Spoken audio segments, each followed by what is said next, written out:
We never went up 4.5% in 10 months, not that fast. And so here we are. So what is Powell doing? Well, he's given 5 speeches on the subject. I don't know why Wall Street doesn't listen, but he keeps trying. He said the same thing every time. He said, inflation is job one. We're just going after inflation. Believe us. There is going to be a recession. Unemployment is going to go up.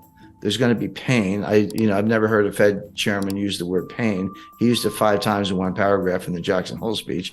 And that's what we're doing. And believe us when we say it. Now, how long will he raise rates? How quickly? And what's he trying to do?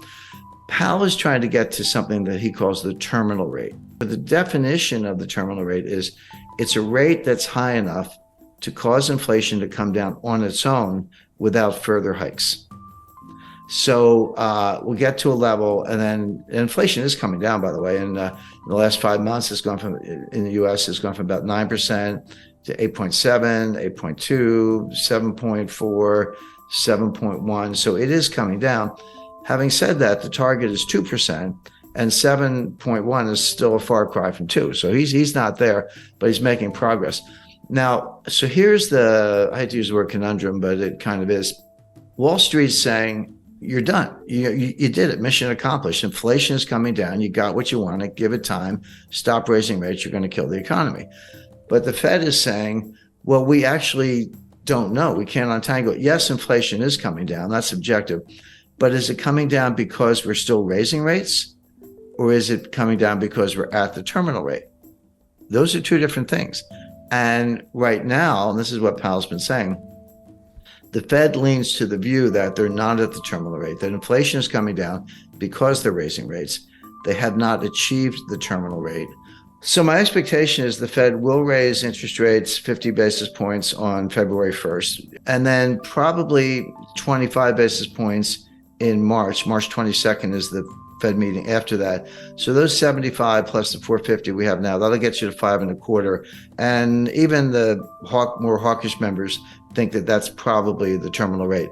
So Powell and the Fed have said, yeah, inflation's coming down, but it's because we're raising rates, not because we're at the terminal rate. We're going to get to the terminal rate, probably 2 more hikes, and then we'll pause. And then if we're right, we'll just let inflation come down on its own. And that may take a year. So all this stuff about the Fed pivot and cutting rates and all that stuff, I mean, the Fed's thinking mid-2024 before they do that. Now, Wall Street are saying, no, you're not going to get that far. You may be at the terminal rate already. You're definitely going to cause a recession. It'll be more severe than you think. And rates are going to have to come down sooner than people expect. In other words, you've already achieved the terminal rate. You just don't know it. And you'll probably be the last to know. So with Wall Street, with the cheerleaders, sending that message, but with some serious market indicators, including yield curves, sending that message, why is Powell sticking to the game plan as I described it? And the answer goes back to 1980, believe it or not, and what's called the Volcker mistake. People forget that there was a recession in 1980. It was sharp but quick. It was over very quickly. It had nothing to do with monetary policy. The Carter administration issued some dopey regulation on a ceiling on credit card interest rates. And the industry said, fine, we're just not going to lend anybody any money. The economy fell instantly, kind of like a smaller version of what happened in 2020 with the pandemic panic. And then they said, oh, sorry, just kidding. And then they took the ceiling off, and then things got back to normal. Now, this was a time when farmers around the country were driving front loaders and tractors to Washington, and they were circling the Fed building. And one guy drove his tractor up the steps of the Fed, and Volcker was being burned in effigy. That all happened. So it was a little bit of pressure. And of course, Congress was up in arms and the White House was up in arms. So Volcker, not quite panicked, but he cut interest rates 7 percentage points, not 0.7, 7 full percentage points to deal with the recession, which, number one, was unnecessary because the recession was caused by a policy blunder from the White House, which was quickly corrected. And number two, he had not won the fight against inflation. Well, after he cut rates and we came out of that very quick sort of snap recession, inflation got even worse. And that's when Volcker had to raise rates to 20%. And Volcker, in hindsight, and he said this in his last book just before he died, he said, we shouldn't have done that. We should have stuck to our inflation mission. So now Powell, remember, Powell's not an economist, he's a lawyer. So he kind of thinks like a lawyer. I can relate to that, looking at both sides. Powell does not want to be that guy. He does not want to be the guy who balks early and cuts rates, the famous Wall Street pivot, before the battle against inflation is won, because the outcome could be exactly what Volcker experienced, which is inflation wasn't done, doesn't go away, comes back stronger, and then you do have to destroy the economy, as we did in 1981-82. That was the worst recession. That was far worse than the little one in 1980. That was the worst since the Great Depression. We've managed to break that record several times since then, but at the time that was horrific. But Volcker and others have said that was a blunder. He never should have done it. So Powell does not want to give up the rate hikes too early because he does not want to repeat the Volcker mistake. He does not want to be that guy. And that's what's driving him, even as Wall Street screams, you're already there. So the question is, that's the lay of the land. There's the two competing sides. How does this play out?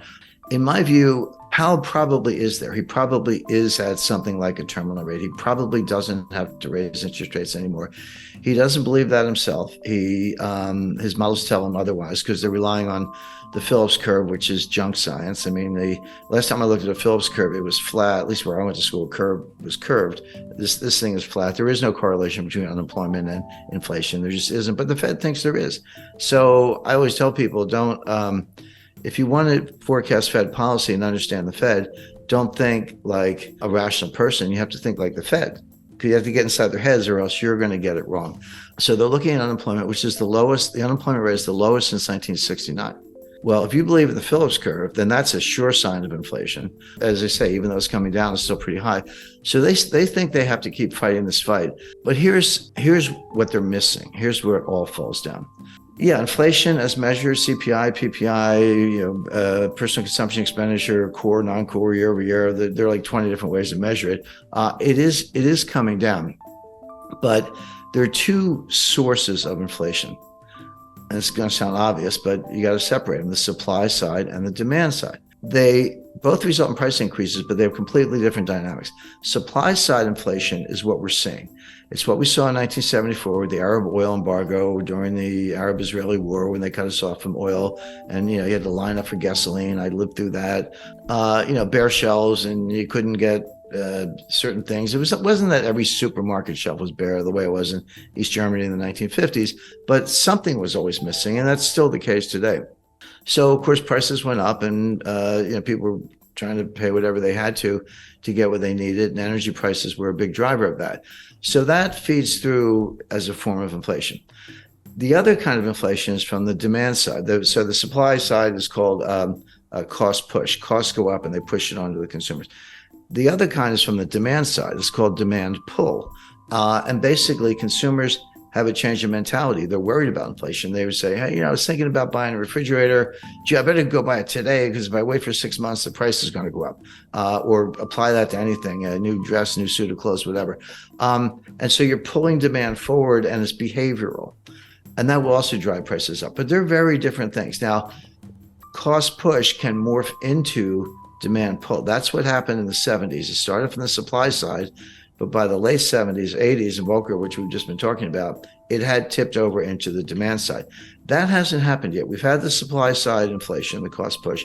It hasn't yet tipped into demand pull. It hasn't really affected consumer behavior that much in terms of people anticipating more inflation. It could, but it hasn't happened yet.